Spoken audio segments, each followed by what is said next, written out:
মুসা লাঠি ছেড়ে দাও, সঙ্গে সঙ্গে বিশাল আকৃতির সাপ হয়ে গেল।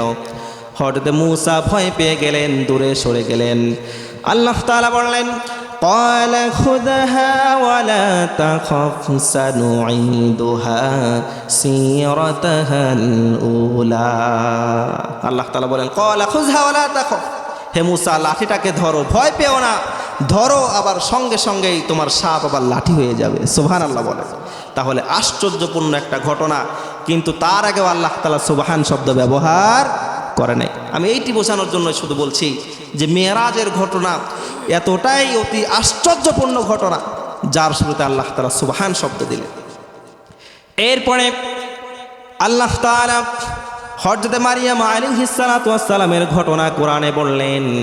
আল্লাহ তাআলা তাকে স্বামী ছাড়া সন্তান দিয়েছিলেন, এমনকি পৃথিবীর কোনো পুরুষ হযরত মারিয়ামকে স্পর্শ করে নাই। সুবহানাল্লাহ বলবেন না?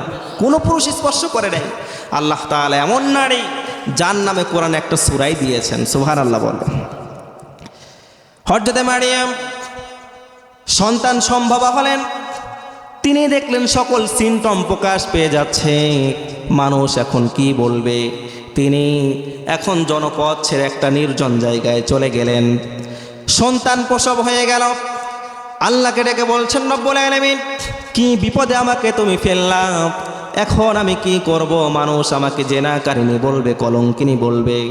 আল্লাহ বললেন, মারিয়াম রে, তোমার সন্তানকে নিয়ে মানুষের মাঝে চলে যাও, তোমার কিছু বলা লাগবে না, যা বলার তোমার সন্তান জবাব দিবে। সুবহানাল্লাহ বলবেন না? যা বলার তোমার সন্তান বলবে। হযরত মারিয়াম বলছেন, রব্বুল আলামিন, আমার দুধের সন্তান মাত্র 1 দিন কিংবা 3 দিন বয়স, এই সন্তান কিভাবে প্রশ্নের জবাব দিবে, কিভাবে সম্ভব?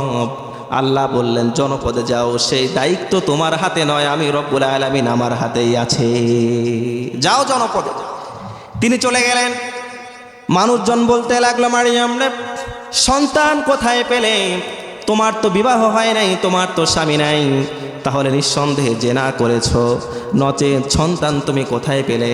হঠাৎ মারিয়াম বলছে, আমি তো জেনাকারিনী নই, আমার সন্তানকে জিজ্ঞেস করো, আমি কোনো প্রশ্নের জবাব দিতে পারবো না, আমি রোজা রেখেছি, আমার সন্তানকে জিজ্ঞেস করো, তোমাদের সকল প্রশ্নের জবাব তোমরা পেয়ে যাবে। সুবহানাল্লাহ। তোমাদের সকল প্রশ্নের জবাব আমার সন্তান দিবে। মানুষ বলল, মস্করা করো নাকি? এই 1 দিন বয়স সন্তান কিভাবে আমাদের প্রশ্নের জবাব দিবে? কিন্তু আল্লাহ তাআলা সেটাও দেওয়াইছেন কোরআনে। আল্লাহ তাআলা সেইটা কোট করে দিয়েছেন।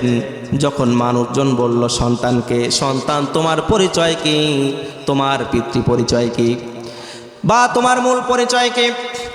সন্তান তখন বললেন, قال إني عبد الله آتاني الكتاب وجعلني نبيا।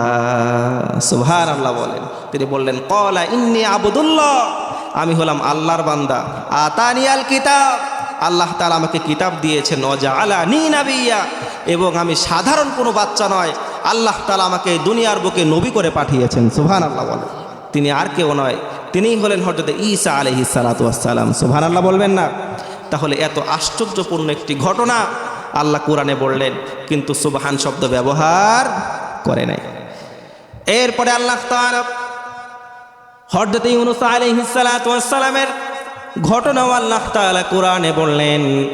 হযরত ইউনূস আলাইহিস সালাতু ওয়াস সালাম যখন বিপদে পড়ে গেলেন, আল্লাহর দরবারে দোয়া করতে লাগলেন, রব্বুল আলামিন, তুমি আমাকে এই বিপদ থেকে বাঁচাও, মাছ আমাকে গিলে ফেলেছে।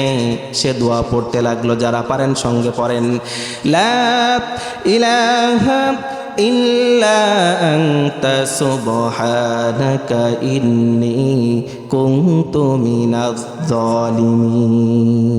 তিনি দোয়া পড়লেন, আল্লাহ তাআলা, আমি জুলুম করে ফেলেছি, তোমাকে মাফ করে দাও, ক্ষমা করে দাও।